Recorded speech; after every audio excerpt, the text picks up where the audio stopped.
ఎందుకంటే దావీదు కాదు యుద్ధం చేసేది, దేవుడే దావీదు పక్షమున యుద్ధం చేస్తున్నాడు. కాబట్టి ప్రతి సమయంలో విజయం దావీదుకి ఇస్తున్నాడు.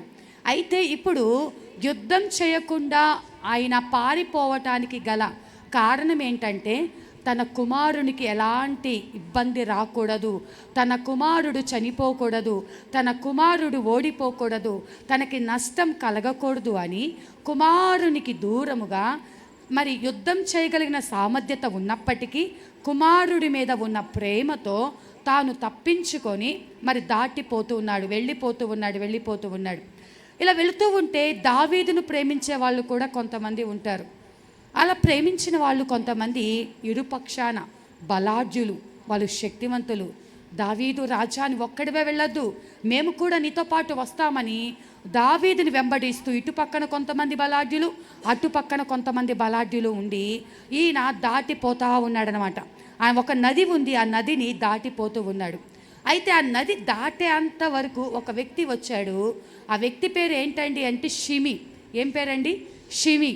అయితే ఈ షిమి అన్న పేరుకు కీర్తి అని అర్థం. ఈ షిమి బెన్యామీను గోత్రికుడు. బెన్యామీను గోత్రికుడు ఎవరు? సౌలు, మొదటి రాజు. అయితే ఈయన ఎవరంట? సౌలు కుటుంబీకుడు అంట, అంటే బంధువులు. సౌలుకు స్వయాన బంధువుడు ఈ షిమి. ఇప్పుడు ఈ షిమి దావీదుతో పాటు ఉన్నవాళ్ళు అలా వెళ్ళిపోతూ ఉంటే ఏమంటున్నాడు? మరి వచ్చి ఈ గేరా కుమారుడైన సౌలు కుటుంబీకుడు, గేరా కుమారుడైన షిమి అనునొకడు అచ్చటి నుండి బయలుదేరి వచ్చాను. అతడు వెంట నడుచుచు, ఎవరి వెంట? దావీదు వాళ్ళు నడుచుకుంటూ వెళ్తున్నారు. దావీదు ముందే పుట్టెడు దుఃఖంలో ఉన్నారు. అలా ముందే బాధలో ఉన్న వ్యక్తిని ఇంకొకరు వచ్చి మాట్లాడితే ఏమనిపిస్తుందండి? చిన్నప్పుడు నేను 3వ తరగతి చదివే సమయంలో అండి, తెల్లారితే అట్ల తద్ది అని చెప్పి మా అత్తయ్య నాకు గోరింటాకు పెట్టింది. నేను మరి చిన్నపిల్లని కదా, మరి లో దుస్తులతో అంటే డ్రాయర్తో మాత్రమే ఉన్నాను. పొట్టెల ముందుకు చాలా బొద్దుగా లావుగా ఉండేదాన్ని. ఇలా 2 చేతులతో ఇలా పెట్టుకొని గోరింటాకు ఇలా పెట్టుకొని ఉన్నా. అయితే పొయ్యి మీద మా అత్తయ్య పాలు పెట్టింది. పాలు పెడితే అవి పొంగిపోతున్నాయి అని చెప్పేసి ఆఫ్ చేద్దామన్న సంగతి మర్చిపోయి ఇక్కడ బయట రూమ్లో ఉండి మర్చిపోయింది. ఆ పాలు మాడిపోయి స్టీల్ గిన్నె అంతా కూడా ఎర్రగా అయిపోయింది. మా అత్తయ్య ఇప్పుడు మా అన్నయ్యని, నీకు గ్యాస్ ఆఫ్ చేయమని చెప్పానా, నువ్వు మర్చిపోయావా అని పైనుంచి తిడతంటే నేను ఈ 2 చేతులు గోరింటాకు పెట్టుకొని ఇలా పొట్ట ఊపుకుంటూ వెళ్ళి ఏది చూపించి గిన్నె అన్న. మా అన్నయ్య కోపం తెచ్చి ఆ గిన్నె తెచ్చి నా పొట్ట కంటించాడు. మొత్తం తోలండి అలా గిన్నె కత్తుక్కొని వచ్చింది. దాదాపుగా 6 నెలలు బాధపడ్డా. ఇప్పటికీ నా పొట్ట మీద మచ్చ ఉంటుంది, ఇలాగా పెద్ద మచ్చ నా పొట్ట మీద ఉంటుంది. ఎందుకంటే అసలుకే బాధ ఉంది, మా అన్నయ్యని తిడుతుంది మా అత్తయ్య. దానికి తోడు నేను నవ్వుకుంటూ వచ్చి ఏది చూపించి అనగానే మా అన్నయ్యకి ఎక్కడికో నశాలానికి ఎక్కింది, ఆయనకి మంట.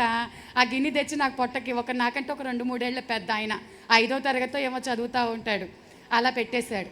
ఎందుకు నాకు సరదాగా మాట గుర్తొచ్చిందంటే, ఒకళ్ళు బాధపడతా ఉన్నప్పుడు ఇంకొకళ్ళు ఎగతాళి చేస్తే, ఇంకొకళ్ళు నవ్వినా ఎంత బాధ ఉంటుందంటే ఇంక వంగబెట్టి 2 గుద్దాలనిపించింది. వాళ్ళని వీలైతే 2 తిట్టడమో లేకపోతే వాళ్ళని కొట్టడమో. ఒక సామెత ఉంది, మొగుడు తిట్టినందుకు బాధ లేదు కానీ తోటిగోడలు నవ్వినందుకు బాధ వచ్చిందంట. వీళ్ళు తిడతంటే మనకు బాధ ఉండదు, పక్కన ఉన్నోళ్ళు ఏదైనా కొంచెం అన్నా నవ్వారనుకోండి ఇంకెక్కడ లేని బాధ మనకు వచ్చేసింది. ఇప్పుడు ఇంత బాధలో ఏంటి ఆ బాధ అంటే, మనం నవ్వుకునే అంత ఇది కాదు. కానీ దావీదు పుట్టెడు దుఃఖంలో అనుకొని ఉంటాడు, అయ్యా ఎప్పుడు నాకు శ్రమ వెంబడించటమేనా? అరణ్యంలో ఉన్నప్పుడు నా మంద మీదకి ఏ సింహాలు ఎలుగుబంట్లు వచ్చినాయి, తర్వాత గొల్యాతును జయించాను, సింహాలను జయించాను, ఎన్నో యుద్ధాలు చేశాను, ఎంతోమంది రాజులు జయించాను. వెంటబడిన సౌలును నేను చంపకుండానే నువ్వే నాకు అడ్డు తీసేశావు. ఇప్పుడు ఉన్నటువంటి సొంత కుమారుడే తరుముతూ ఉంటే ఏం చేయాలి? ఆ కుమారుడికి హాని చేయటం ఇష్టం లేదు, ఆ కుమారుడిని గాయపరచడం ఇష్టం లేదు, ఆయనకి ఎలాంటి ఇబ్బంది కాకూడదని, ఆయన క్షేమంగా ఉండాలని ఆయన వెళ్ళిపోతుంటే ఆయన్ని ప్రేమించేవారు కూడా కొంతమంది వచ్చి, రాజా నువ్వొక్కడ వెళ్ళిపోవద్దు, నువ్వు ఎక్కడుంటే మేము అక్కడే ఉంటామని దావీదును కొంతమంది వెంబడిస్తే, ఈయన ఇంత బాధలో ఈయన వెళ్తుంటే వెంట ఈ షిమి అంట దూరం నుంచి కాదు, వెంట నడిచి వస్తున్నాడంట. వెంట వచ్చి దావీదు చీపో అంటే మనం చీ అని వేటిని అంటామండి, కుక్కల్ని, జంతువులను అంటూ ఉంటాం. చీపో అని. ఒక గొప్ప మహారాజు, ఆయన శక్తి తెలిసిన వాడు, కానీ ఏమంటున్నాడు? చీపో అంటున్నాడు. అయినా కానీ ఓపికతో ఉండటానికి కారణం ఏంటో తెలుసా? దావీదులో ఉన్నటువంటి దేవుడి యొక్క మనసు, దేవుని మనసు. ఈ మనుషులందరూ చీపో చీపో అని అసహించుకున్నా, నువ్వు ఇలా ఉన్నావు అలా ఉన్నావన్నా, పనికి మాలిన దానివన్నా, నువ్వు ఇలాంటి పనికి రావు, నువ్వు నీకు చేత కాదు అన్నా మనకేం నష్టం లేదండి. మనుషులెన్నన్నా మనకి నష్టమేమీ కాదు. కానీ దేవుడు ఒక్కడు నా హృదయానుసారుడు అంటే చాలు. హల్లెలూయా.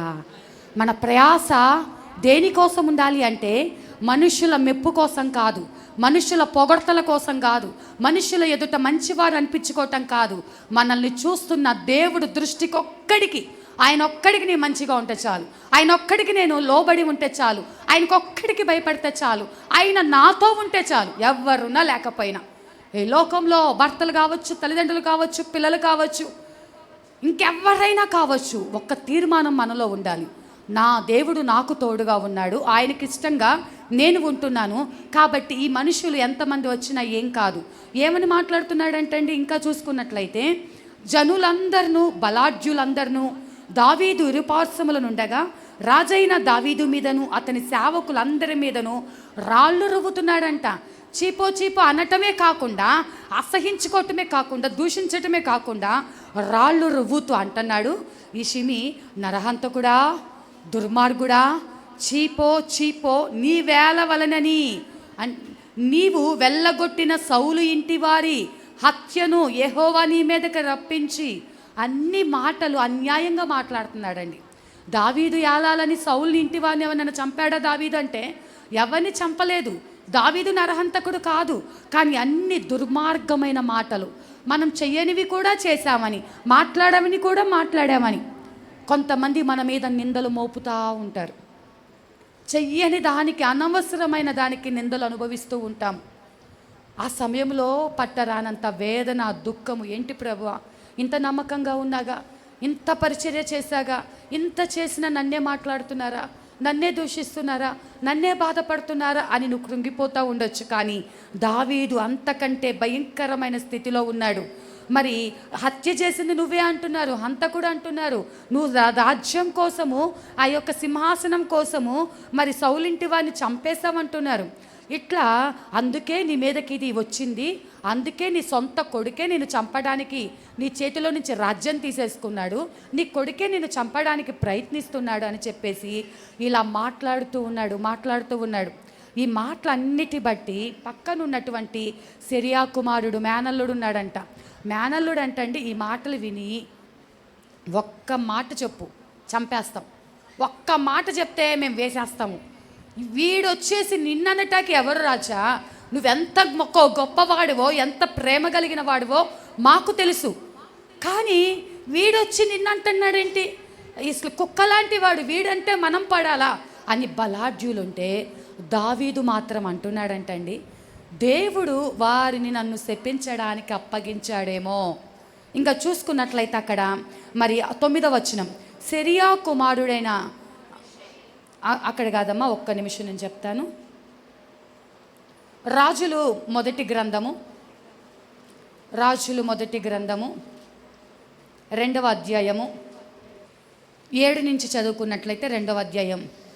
దావీదు తప్పించుకొని అక్కడి నుంచి వెళ్ళిపోయాడు, ఆయనతో యుద్ధం చేయలేదు, తిరిగి ఆయనను ఒక మాట కూడా అనలేదు. ఆ కింద వచనాలు వ్రాయబడి ఉంటుంది, సమూయేలు గ్రంథం 16వ అధ్యాయం చివరిలోనే ఆ మాటలు వ్రాయబడి ఉంటాయి. ఏమని అంటే, మేనల్లుడు చంపాలి అంటే వద్దు, వాడిని నన్ను దూషించడానికి దేవుడు మరి అనుమతి ఇచ్చి ఉంటున్నాడేమో, కాబట్టి వాడి దీవెన నాకు ఆశీర్వాదంగా మారుతుందేమో, వాడిని చెప్పించని, వాడిని దూషించని, వాడేమంటాడో అని చెప్పేసి దాన్ని బట్టి ఆయన మౌనంగా వెళ్ళిపోతూ ఉన్నాడు. ఇలా వెళ్తూ ఉన్న సమయంలో ఇంకా షిమి ఇక్కడ సంతోషం తాగిపోయాడు. తిరిగి అబ్షాలోము అనుకోకుండా మరి చనిపోయాడు. దావీదు చంపలేదు, కానీ అబ్షాలోము మరణించాడు. ఇప్పుడు అబ్షాలోము మరణించిన తర్వాత దావీదు తిరిగి తన రాజ్యానికి వస్తున్నాడు. ఇప్పుడు తిరిగి దావీదు రాజ్యానికి వస్తుంటే ఈ షిమి ఉన్నాడు. ఇప్పుడు భయపడిపోయి దావీదుకు సాగిలపడి, అయ్యా నన్ను క్షమించు, నేను తప్పు చేశానయ్యా, నేను పొరపాటు చేశానయ్యా, నన్ను క్షమించు, నేను అన్యాయంగా నీ మీద నేను దూషించానయ్యా, నన్ను క్షమించు అని చెప్పి మాట్లాడుతూ ఉన్నాడు. అలా మాట్లాడుతూ ఉన్నప్పుడు దావీదు అంటాడు, నేను నిన్ను ఏమీ చెయ్యను, నేను నిన్ను ఏమీ చేయనంటాడు.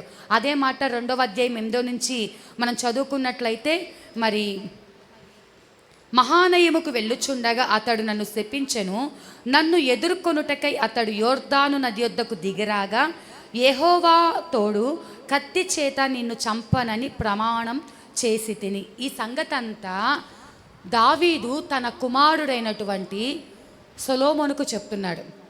ఆయన దావీదు తిరిగి వచ్చాడు, రాజ్యం వెళుతున్నాడు, కొంతకాలం గడిచింది.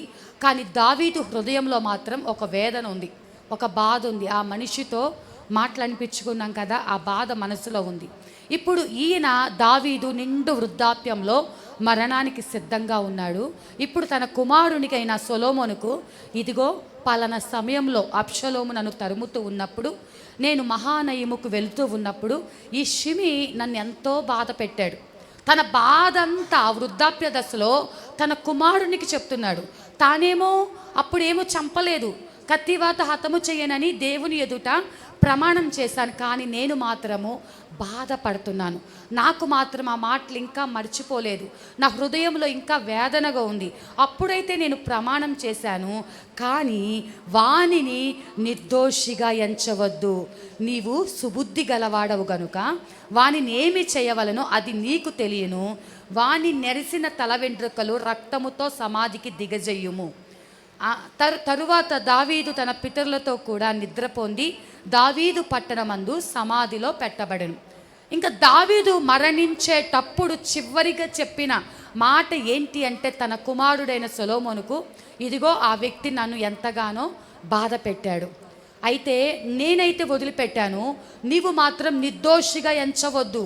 నిర్దోషి అంటే ఏ తప్పు చేయలేదని, నువ్వు తప్పు చేయలేదని అలా నువ్వు అనొద్దు. ఖచ్చితంగా వాడు దోషే, వాడు తప్పు చేశాడు, కానీ నేనైతే క్షమించాను. నీకు సుబుద్ధి కలిగిన వాడవు, నువ్వు జ్ఞానం కలిగిన వాడవు, నువ్వు ఎలా తీర్పు తీర్చాలో నీకు తెలుసు, నేను నీ చేతులకు అప్పగిస్తున్నా, నువ్వేం చేస్తావో చెయ్యి, ఆయన విషయంలో నువ్వేం చేస్తావో చెయ్యి. కానీ ఆయన కూడా వృద్ధాప్యంలో ఉన్నాడు, షిమి కూడా.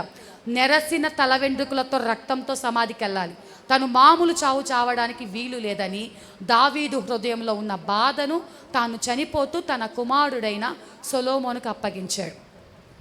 చూడండి, తొందరపడి మాట్లాడే ఒక మాట మనుషుల జీవితాలను పతనం చేస్తుంది. మనం మాట్లాడే ఒక మాట, మనం చేసే ఒక ఎగతాళి, మనము కించపరిచి మాట్లాడినప్పుడు, తక్కువ చేసి మాట్లాడినప్పుడు ఆ శిక్ష మన మీదకే తిరిగి వస్తుందంటండి. నువ్వు ఎవరైనా నిన్ను దూషించిన వారిని, ఎవరైనా నిన్ను బాధ పెట్టిన వారి కోసము నువ్వు ప్రార్థన చేస్తానంటండి, అది నీకు దీవెనగా మార్చబడుతుందంట. నువ్వు వాళ్ళతో యుద్ధం చేయాల్సిన పని లేదు, వాళ్ళని తిరిగి మాట్లాడాల్సిన పని లేదు. కానీ నువ్వు దేవుని సన్నిధిలో నిన్ను బాధ పెట్టిన వారి కోసం, నిన్ను దూషించిన వారి కోసం, నీకు నష్టం కలగజేసిన వారి కోసం నువ్వేం చేయాలంటే ఖచ్చితంగా ప్రార్థన చేయాలి. ఆ ప్రార్థన చేసినప్పుడు నీ ప్రార్థన, వారి సంగతి దేవుడు చూసుకుంటాడు, ఆ ప్రార్థన నీకు దీవెనగా మార్చబడుతుంది. ఇక్కడ చూస్తే ఈయన చేసినటువంటి పని ఏంటి అంటే, అనవసరమైన దానికి ఏమనుకున్నాడు, దావీదు తిరిగి రాడులే, ఇంకా దావీదు పని అయిపోయింది, ఇంకా అబ్షలోమే రాజు అనుకున్నాడు. మనం ఊహించినట్టు ఏదీ జరగదండి. భూత భవిష్యత్తు వర్తమాన కాలములు ఎరిగిన దేవునికి సమస్తము తెలుసు. ఇప్పుడు మనకున్న శ్రమలు శాశ్వతమైనవి కాదు, ఏదో కొద్ది కాలము మాత్రమే మనం శ్రమల మార్గం గుండా, ఇరుకైన మార్గం గుండా ప్రయాణం చేస్తున్నాం. ఇప్పుడు దావీదు అరణ్య మార్గంలోకి వెళ్ళాడు, ఎందుకంటే అరణ్య మార్గము ఆయనకు అలవాటైన మార్గమే.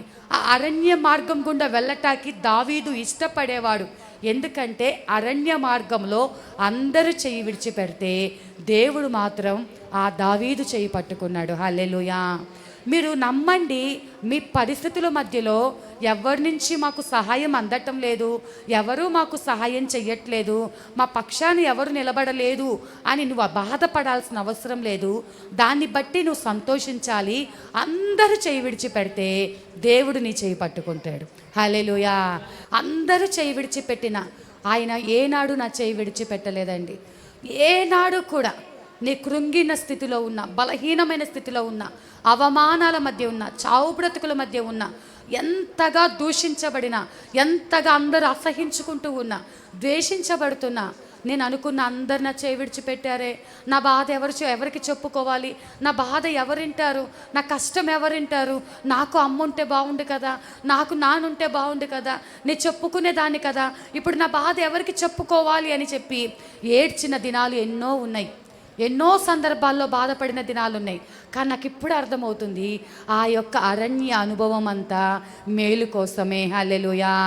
ఆ అరణ్య అనుభవం గుండా నడిచాను కాబట్టి నాకు తెలీదు నాతో పాటు నా దేవుడు నాతోనే ఉన్నాడని. హల్లెలూయా. ఆయన నా చెయ్యి పట్టుకున్నాడని, నన్ను ఆదరించాడని, నన్ను బలపరిచాడని, ఎక్కడ కృంగిపోకుండా ధైర్యపరిచాడని. ఖచ్చితంగా మీ పరిస్థితుల మధ్యలో దేవుడు తప్పకుండా మీ చెయ్యి పట్టుకోవాలంటే నీవు ఒంటరి అయి తీరాల్సిందే. నీవు ఒంటరిగా ఉంటేనే ఆయన హస్తం నీకు తోడుగా ఉంటుంది. అలా అని విడిపోమనో లేకపోతే గొడవలు పడమనో కాదు. నీకు దేవుడితో సహవాసం ఎప్పుడు ఉండాలి. దేవునితో ఒక బంధం నువ్వు కలిగి ఉండాలి. ఏ చిన్నదానికి పెద్దదానికి భయపడొద్దు. ఎందుకు నాకు ఇలా వచ్చింది అని చెప్పేసి నువ్వు లోకానికి ఇలా దూషించుకుంటూ బాధపడుకుంటూ ఉండొద్దు. ఖచ్చితంగా ఈ శ్రమలో నా దేవుడు నాకు తోడుగా ఉన్నాడు అని అనుకున్నప్పుడు దేవుడు ఖచ్చితంగా కార్యాలు చేయటానికి ఆయన సిద్ధంగా ఉన్నాడండి. ఇంకా చూసుకున్నట్లయితే అదే మరి రాజులు మొదటి గ్రంథం 2వ అధ్యాయంలో 36 నుంచి 38 వచనాలు. దావీదు చనిపోయాడు కదా, సొలొమోను మహారాజు అయ్యాడు. ఇప్పుడు షిమీని పిలువనంపించాడు. ఎందుకంటే దావీదు చనిపోయే ముందు షిమీ గురించి సొలొమోనుకు చెప్పాడు కదా. ఇంకా కొడుకు మరి ఆయన కుమారుడైన సొలొమోను, ఆయన కొడుకు ఏం చేస్తాడో మనం చూద్దాం. అయితే ఇప్పుడు సొలొమోను పిలిపించాడు, షిమీని పిలిపించి, నువ్వు చేసిందేంటి, నువ్వు నా తండ్రి పక్షాన నువ్వు చేసిందేంటి, ఇప్పుడు నీకు ఏం శిక్ష తీర్పు తీర్చాలి అని చెప్పాని. సరే, మరి తరువాత రాజు షిమీని పిలువనంపించి అతనికి ఈ మాట సెలవిచ్చెను, నీవు యెరూషలేములో ఇల్లు కట్టించుకొని బయటకెక్కడికైనా నువ్వు వెళ్ళక అందులో కాపురముండుము. నువ్వు ఏ దినమున బయలుదేరి కిద్రోను ఏరువాగు దాటుదువో ఆ దినమున నువ్వు చచ్చుట నిశ్చయమని రూఢిగా తెలుసుకొనుము. నీ ప్రాణమునకు నీవే ఉత్తరవాదివనగా. అప్పుడు ఈయన షిమీ ఏమంటున్నాడు, అప్పటిదాకా తండ్రిని చీపో అని తిట్టినవాడు, హంతకుడు అన్నవాడు, దుర్మార్గుడు అన్నవాడు, మరి సింహాసనం కోసం ఇదంతా చేసావని తండ్రిని తిట్టినవాడు ఇప్పుడు మర్యాదతో తన యొక్క రాజుగారితో అంటున్నాడు, తమరు సెలవిచ్చిందే చేస్తాను, నా ఏలిన వారైన రాజగు తమరు చెప్పిన ప్రకారమే తమ సేవకుడనైన నేను చేసేదనని రాజుతో చెప్పాను. ఏమని చెప్పాడంటే, నువ్వు యెరూషలేములోనే నివాసం చేసుకొని ఉండాలి. ఈ యెరూషలేములో కాకుండా నీవు గనక యెరూషలేము దాటి వెళ్ళావంటే కిద్రోను వాగు ఉంటుంది, ఆ వాగు దాటి వెళ్ళావంటే నిన్ను చంపేస్తాను. అయితే దీనికి మాకు ఎలాంటి సంబంధం లేదు, నీ ప్రాణానికి నీవే ఉత్తరవాదివి. నీవు ఈ యెరూషలేములో ఉన్నంత కాలము నిన్ను ఏమీ చెయ్యమని చెప్పేసి మాట ఇచ్చి ఉంటున్నాడు. బ్రతికిపోయాను అని చెప్పేసి సంతోషంగా ఉండాలి కదండి, బ్రతికిపోయానని అక్కడికి ఉండాలి కదా. కొంతకాలం గడిచింది, మరి 3 సంవత్సరాల సమయము గడిచిందంట. ఇక్కడ యెరూషలేములో ఉండటానికి అంటే అర్థం ఏంటి అని అంటే, యెరూషలేములో ఇల్లు కట్టుకోవటం అనగా, యెరూషలేము అనగా దేవుని యొక్క సంఘము, దేవుని యొక్క సన్నిధి. ఇప్పుడు ఈ లోకంలో ఎన్నోసార్లు మన నోటితో తప్పు చేశాం, మన క్రియలతో, మన యొక్క అవిధేయతలతో, మనలో ఉన్న పాపము చేత ఎన్నోసార్లు దేవుణ్ణి దుఃఖపరిచాం, దేవునికి వ్యతిరేకంగా మాట్లాడాం, తక్కువ వాళ్ళ దేవుడని ఎన్నోసార్లు అన్నాము. నేనైతే ఎన్నో సందర్భాల్లో ఈ తక్కువ దేవుడనో అలానో ఇలానో ఎన్నో సందర్భాల్లో మాట్లాడాను. తప్పు ఒప్పుకోవాలి. దేవుని సన్నిధిలో ఎంతో చిన్న చూపు చూడటము, హేళనగా మాట్లాడటం, హేళన చేసేవారితో పాలు పంపులు పొందటం. కానీ వాటన్నిటినీ దేవుడు క్షమించి వాటన్నిటిని దేవుడు క్షమించి సొలొమోను అనగా సొలొమోను పేరుకు అర్థము సమాధానం అని అర్థం అండి. సమాధానం అని అర్థం. ఇప్పుడు సమాధానకర్తయగు దేవుడు యేసుక్రీస్తు సాదృశ్యంగా సొలొమోను ఉంటున్నాడు. అయితే సొలొమోను ఇప్పుడు ఏమంటున్నాడంటే, నేను నిన్ను క్షమించాను, అయితే నువ్వు చేయాల్సింది ఏంటంటే యెరూషలేములోనే గృహం కట్టుకో, అప్పుడు నీకు ఏమి చెయ్యను అన్నాడు. అంటే ఏంటి అర్థము? నువ్వు దేవుని సన్నిధిలో కాపుదల కలిగిన స్థలం ఎక్కడా? యెరూషలేము. క్షేమము కలిగిన స్థలం ఎక్కడా? యెరూషలేము. మరి ఇక్కడ నువ్వేం చేయాలి? లోబడాలి. దేవుడి మాటకు లోబడితేనే సంఘంలో నిలబడగలం. దేవుడి మాటకు వ్యతిరేకంగా లోకంలో నువ్వు వెళ్తే ఈ సంఘము దాటి, ఇప్పుడు ఇదంతా యెరూషలేం అనుకోండి, ఇది దాటితే ఏమైపోద్ది? కిద్రోను వాగు. ఇది దాటితే ఏమైపోద్ది? చెప్పిన మాట దాటావు కాబట్టి సొలొమోను వచ్చి అక్కడ షిమిని చంపేస్తాడు. ఇప్పుడు మనకు ఎక్కడుంటే షిమికి క్షేమము? యెరూషలేము. సంఘములో ఉంటేనే క్షేమము. అప్పుడు ఏం చేయాలి? షిమి ఖచ్చితంగా ఇక్కడ రాజు ఏదైతే చెప్తున్నాడో, సొలొమోను మహారాజు ఏదైతే చెప్తున్నాడో ఆ రాజుకు లోబడటం నేర్చుకోవాలి. దేవుడి మాటకు మనం లోబడటం నేర్చుకోవాలి. మనుషుల మాటలకు కాదు, కానీ దేవుడు చెప్పిన వాక్యానికి, ఆ వాక్యానుసారంగా మన బ్రతుకులు మార్చబడాలి. నేనైతే సంతోషించాను. గత వారంలో వాక్యంలో ఏదో ఫ్లోలో చెప్తూ మీ యొక్క వాగ్దానమును స్టేటస్ పెట్టుకుంటే మంచిది, ఆ యొక్క వాగ్దానం ద్వారా అనేకులు హృదయాలు కదిలించబడతాయి. మీరు ఏవేవో పెట్టుకుంటున్నారు, కనీసం ఒక వాగ్దానం స్టేటస్ పెట్టుకోండి అని చెప్పినప్పుడు మన సంఘంలో చాలామంది కంటిన్యూగా మరి వాగ్దానం పెట్టుకుంటున్నారు. దేవుడు వారిని దీవించునుగాక. అయితే విన్న వాక్యం ఏదోలో చెప్పుకుంటారు, ఒక అరగంట అయిపోద్ది మనం వెళ్ళిపోతాము అని కాదండి. ఏదైతే వింటున్నామో దాన్ని చేతులతో, మన హృదయముతో వాటి ప్రకారం నడుచుకోవాలి. విని విడిచిపెట్టడంలో ఇది లేదు. ఖచ్చితంగా వాక్యం చదవాలి అంటే వాక్యం చదవాలి. మొకటి ప్రార్థన చేయాలంటే ప్రార్థన చేయాలి. ఉపవాసం ఉండాలంటే ఉపవాసం ఉండాలి. నువ్వు దేవుడి దగ్గర శుద్ధీకరించుకోవాలంటే శుద్ధీకరించబడాలి. దేవుడి దగ్గర నీకు దేవుడు ఏదైతే వారమో లేకపోతే మధ్యలో నియామక కుడికలో లేకపోతే దైవజనుల ద్వారా అక్కడక్కడ దేవుడు నీతో ఏది మాట్లాడినా విన్న వాక్యానికి లోబడాలి. ఇప్పుడు ఈ షిమి యెరూషలేములో క్షేమంగా ఉండాలంటే వాక్యానికి లోబడాలి. భయభక్తులు కలిగి లోపల ఒక భయం ఉండాలి. అమ్మో, ఈ హద్దు గనక నేను దాటి వెళ్ళానో నా ప్రాణానికే నష్టం, నేను నష్టపోతానని ఒక భయభక్తులు కలిగిన జీవితము జీవించాలి. ఇక్కడ ఉంటేనే క్షేమం అన్నది మనకు తెలియాలి. కీర్తనల గ్రంథంలో 122వ కీర్తనలో ఒక మాట ఉంటుంది, యెరూషలేము కొరకు ప్రార్థన చేయుడి, యెరూషలేమా నిన్ను ప్రేమించువారు వర్ధిల్లుదురు, నీ ప్రాకారములలో నెమ్మది కలుగునుగాక, నీ నగరులలో క్షేమముండునుగాక. చాలమ్మ, ఈ కీర్తన రాసింది ఎవరు అంటే దావీదు గారే. యెరూషలేము క్షేమము కొరకు ప్రార్థన చేయాలంట.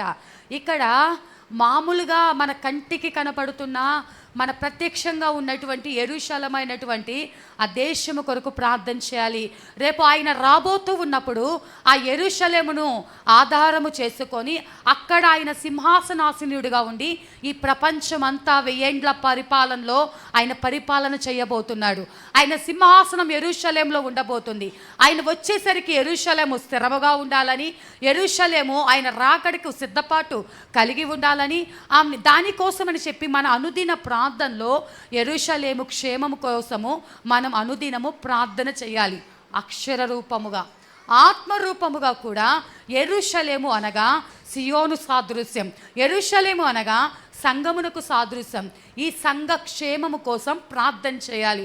నేను చెప్తున్నాను, సంఘము అంటే మనం అనుకోవచ్చు, ఇప్పుడు రేకుల షెడ్ ఉందండి, తర్వాత స్లాబ్ వేసేసుకుందాము, పక్క స్థలం కొనేద్దాము, ఇంకొక 100 మంది వచ్చేస్తారు. ఇది కాదండి క్షేమము. సంఘ క్షేమము, యెరూషలేము క్షేమం అంటే పాపమును విడిచిపెట్టడము క్షేమము, దేవుని ఆత్మతో నింపబడటము క్షేమము, ఆత్మలో వర్ధిల్లటము క్షేమము, ఆత్మతో నింపబడి సత్యము తెలుసుకోవటము క్షేమము.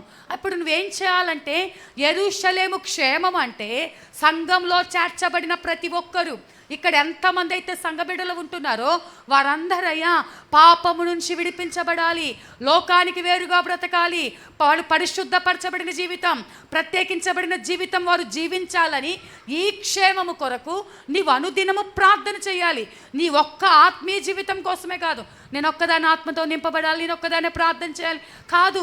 యెరూషలేము క్షేమము, సంఘములో ఎవరెవరు ఏ సమస్యలతో ఉన్నారో మొదట వారు ఆత్మీయ జీవితంలో బలము పొందుకోవాలి.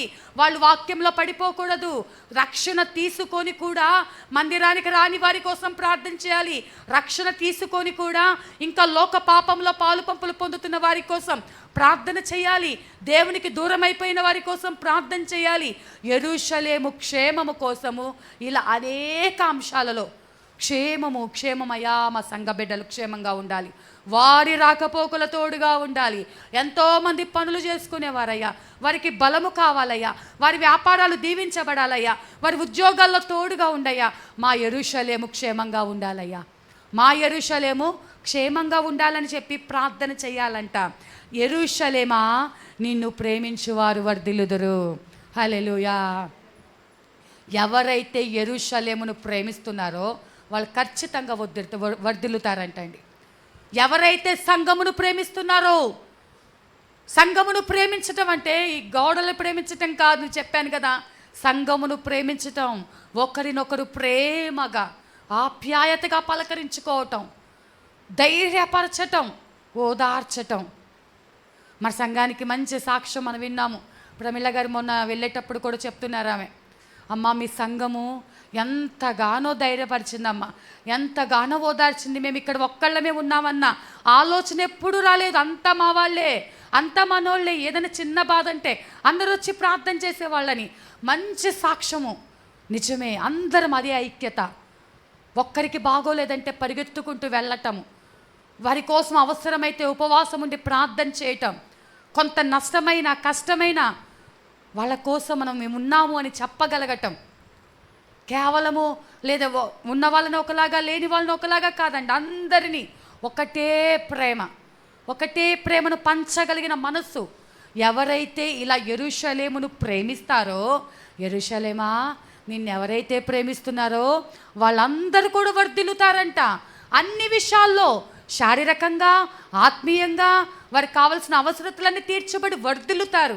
ఇప్పుడు మనకు అర్థమైంది సీక్రెట్ ఏంటంటే, మనము వర్ధిల్లాలంటే, మనము దీవించాలంటే అందరి కోసం ప్రార్థించాలి, అందరినీ ప్రేమించాలి, అందరి కోసం దేవుని సన్నిధిలో మొరపెట్టాలి. ఇంకా చూస్తే ఏమన్నారంటే, మరి నీ ప్రాకారములలో నెమ్మది కలుగునుగాక, నీ నగరులలో క్షేమముండునుగాక.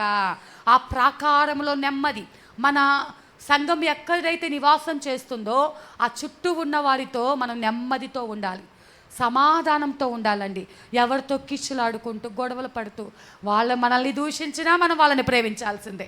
వాళ్ళు మనకు చెడు తలపెట్టినా, కీడు తలపెట్టినా, నష్టం చేయాలని చూసినా వాళ్ళని మనం ప్రేమించాల్సిందే. దేవుని బిడ్డలు ఎవరితో కూడా అసమాధానంగా ఉండకూడదండి. వాళ్ళు నిన్ను ఎంత బాధ పెడుతున్నా నువ్వు ప్రేమిస్తానే ఉండాలి, నిన్ను ఎంత మాట్లాడకపోయినా వాళ్ళతో సమాధానంగానే ఉండాలి. దేవాది దేవుడు కోరుకుంటున్నాడండి.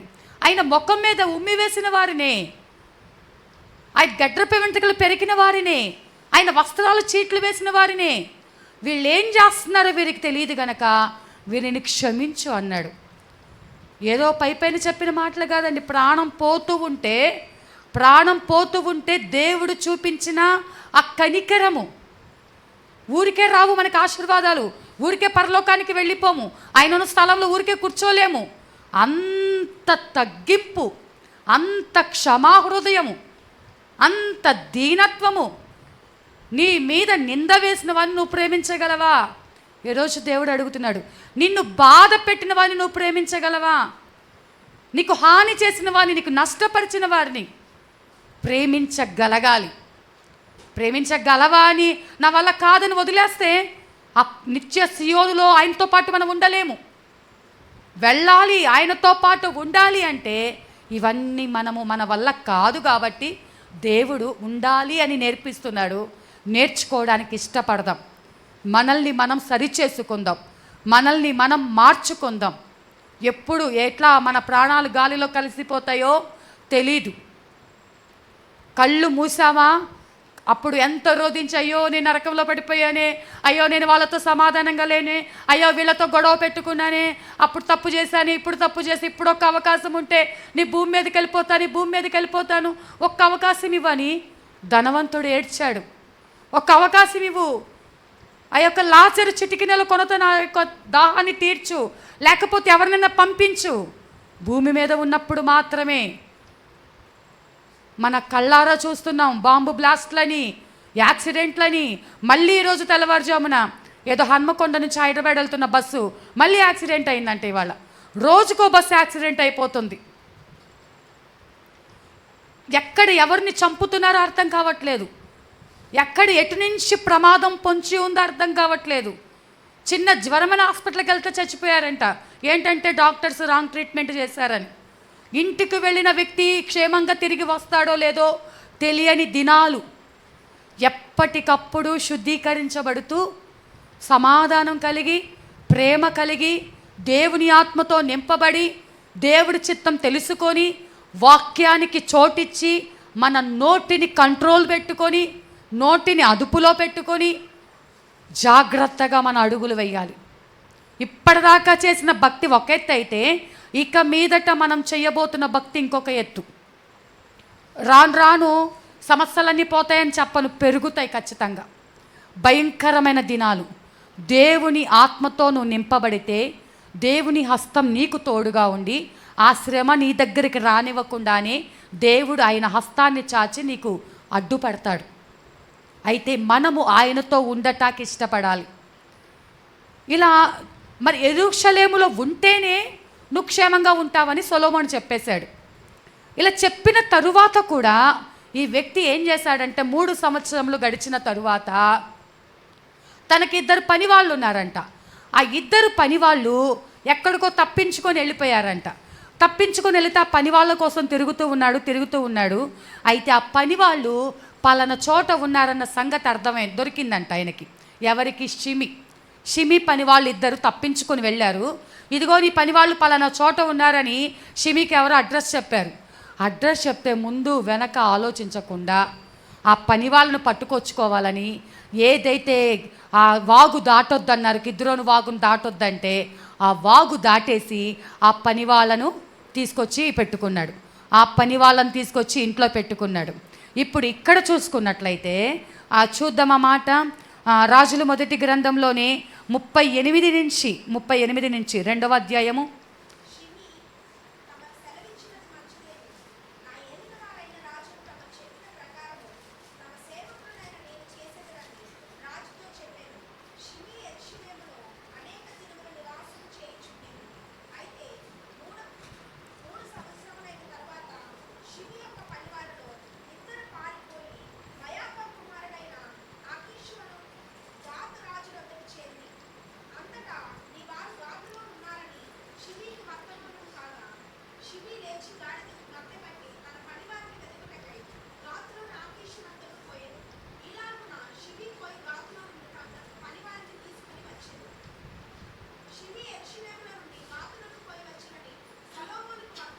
చాలమ్మా. ఇప్పుడు 3 సంవత్సరాలు బాగానే ఉన్నాడు. 3 సంవత్సరాల తర్వాత పనివాళ్ళ కోసమని మరి పలానా ప్రాంతమునకు వెళ్ళాడని సొలొమోనుకు కబురు వచ్చింది. ఏమని కబురు వచ్చింది? షిమి యెరూషలేములో నుండి గాతునకు పోయి వచ్చేనని. వెళ్ళి వచ్చేసాడు. ఒక్కసారేగా ఏం కాదులే అనుకున్నాడు, ఎవరికి తెలియదులే అనుకున్నాడు. మనం కూడా అంతేనండి. దేవుడు సన్నిధిలో ఎంతో భయభక్తులతో ఉంటాం, దేవుడు మాటకు లోబడి ఉంటాం, అన్నిసార్లు వాక్యాన్ని వింటాం, అన్నిసార్లు ప్రార్థనకు వస్తాం, అన్నిసార్లు నమ్మకంగానే ఉంటాం. కానీ ఒక్కసారి ఏదో ఒక పొరపాటు మనల్ని బలవంతం చేస్తుంది. వెళ్ళకూడదని తెలుసు. ఈ షిమికి తెలియదా? సొలొమోను చంపేస్తాడని తెలుసు కదా. తెలిసినా కూడా తన పని వాళ్ళ కోసం, తన అవసరత కోసం వెళ్ళి వచ్చేసాడంట. ఈ సంగతి ఎవరికి? సొలొమోనుకు తెలిసిపోయింది. దేవాది దేవుడు మనతో మాట్లాడుతున్న మాట, నువ్వు 10 సార్లు పరిశుద్ధంగా ఉన్నా ఒక్కసారి ఏదైనా వ్యతిరేకమైన పని చేసావా, దానికి మనము శిక్ష అనుభవించవలసి ఉంటుంది. ఒక్కసారే కదా, ఎవరు చూడలేదు కదా, ఎవరు చెప్పరు కదా, ఏం కాదులే కదా అని దేవునికి వ్యతిరేకమైన ఆలోచనలు కానీ పరిస్థితులు కానీ నిన్ను ఇబ్బంది పెట్టినప్పుడు నువ్వు దేనికి ఓటు వేయాలంటే యెరూషలేములో ఉంటేనే నాకు క్షేమము, హల్లెలూయా, ఇక్కడ ఉంటేనే నాకు దీవెన. ఇది దాటి ఈ వాక్యము, ఈ పరిశుద్ధ గ్రంథం, ఈ కట్టుబాట్లు, ఈ యొక్క హద్దులు, ఇది దాటి నేను బయటకు వెళ్ళను. ఎవరు ఎన్నన్నా చెప్పనివ్వండి, నన్ను ఎంత మార్చినా, ఎంత ప్రలోభ పెట్టినా, ఎంత బలవంత పెట్టినా నేను మాత్రం ఈ వాక్యాన్ని దాటిపోనన్న ఒక తీర్మానం మనం తీసుకోవాలి. ఏం కాదులే అని ఒక్కసారి వెళ్ళి వచ్చేసాడు, అక్కడే లేడు, వాళ్ళని తీసుకున్నాడు, వచ్చేసాడు. ఏం జరిగిందంటే 44 నుంచి చదివితే సొలొమోను చెప్తున్నాడు, నీవు మా తండ్రి అయిన దావీదునకు చేసినట్టు నీ హృదయంలో మెదులుచున్న కీడంతయు నీకు తెలియను. నీవు చేసిన కీడు యెహోవా నీ తల మీదకే రప్పించును. అయితే రాజైన సొలొమోను ఆశీర్వాదము పొందును, దావీదు సింహాసనము యెహోవా సముఖమందు సదాకాలం స్థిరపరచబడునని షిమీతో చెప్పి, రాజు యెహోయాదా కుమారుడైన బెనయాకు సెలవీయగా అతడు బయలుదేరి వాని మీద పడి వాని చంపెను. ఈ ప్రకారము రాజ్యము సొలొమోను వశమున స్థిరపరచబడింది. ఏమైందంటే తనకు తాను శ్రమ కొని తెచ్చుకోవటం వలన బెనయాకి ఆజ్ఞాపిస్తే వెళ్ళి, నువ్వు నా తండ్రికి నువ్వెంత కీడు చేశావో నాకు గుర్తుంది, నేను మర్చిపోలేదు, అయినా కూడా నిన్ను క్షమించాను, కనికరించాను, బ్రతకమని సెలవిచ్చాను, ఇక్కడే క్షేమంగా ఉండు, ఇల్లు కట్టుకొని ఉండు, యెరూషలేముకు దగ్గరగా ఉండు, యెరూషలేములో నువ్వు బ్రతుకు అంటే యెరూషలేములో నువ్వు ఉండక క్షేమకరమైన స్థలాన్ని విడిచి లోక సంబంధమైన వాటి కోసం ఆశపడి నువ్వు వెళ్ళావు. కాబట్టి నీవు నా తండ్రికి కలగచేసిన కీడంతా నీ మీదకే వస్తుంది. నీకు నీవే ఎందుకు నా తండ్రిని నరహంతకుడా అన్నావు, చీపో అన్నావు, దుర్మార్గుడు అన్నావు, చెయ్యని నేరములు నా తండ్రి మీద మోపి ఆయన వృద్ధాప్యంలో ఆయనను బాధ పెట్టావు. అయినా కూడా క్షమించాను. ఒకసారి పాపము చేశాము, క్షమించి దేవుడు కనికరించి తన దగ్గరికి తీసుకున్నాక కూడా తిరిగి పాపం చెయ్యాలని వెనక్కి వెళ్తే జాగ్రత్త, మరొకసారి క్షమాపణ ఉండదు. దేవుడు ఒకసారి కనికరించి మనకు రక్షణలోకి నడిపించాడు, ఒకసారి కనికరించి మనకు క్షమాపణ ఇచ్చి మంచి సహవాసంలో చేర్చాడు. అయినా లోక సంబంధమైన స్నేహాలో, బంధువులో, లేకపోతే అలవాట్లో ఏదో మనల్ని ఇబ్బంది పెడుతూ ఉన్నప్పుడు నువ్వు వాటి వైపు మక్కువ చూపించొద్దు. దేవుని యందు భయభక్తులు కలిగి నాకు సంఘమే క్షేమము, దేవుని సన్నిధే క్షేమము, ఆ వాక్యం ఉంటే చాలు, ఆయన తోడుంటే చాలు, ఆయన నాతో ఉంటే చాలు అని చెప్పి దేవుని సన్నిధిలో నీవు కోరుకున్నట్లయితే దేవుడు తప్పకుండా నీ జీవితంలో అద్భుత కార్యములు చేయుటకు శక్తివంతుడు. హల్లెలూయా. చివరికి షిమీ యొక్క మరణం ఏమైందండి? మరణకరమైన స్థితి. ఆయన అంతం ఏమై ఉన్నది? సుఖముతో ఆయన మరణించి ఉంటున్నాడంటే భయంకరమైనటువంటి ఒక మరణం, శాపగ్రస్తమైనటువంటి ఒక మరణం. ఏం చేశాడు షిమీ? ఏం తప్పు చేశాడు అంటే దావీదును దూషించటం. పరిశుద్ధుల జోలికి వెళ్ళొద్దు, దేవుని బిడల జోలికి వెళ్ళి వాడిని గురించి ఒకటి ఒప్పో తప్పును మాట్లాడొద్దు, హేళన చెయ్యొద్దు, తక్కువ చెయ్యొద్దు, ఎవరి గురించి నువ్వు కించపరిచి మాట్లాడొద్దు. ఎప్పటికైనా ఆ మాట తిరిగి మనకు దానికి సమాధానం చెప్పవలసి ఉంటుంది. తీర్పు దినము ఎదుట నువ్వు మాట్లాడిన ప్రతి మాటకు లెక్క అప్పచెప్పవలసిన దినం ఒకటి రాబోతుంది.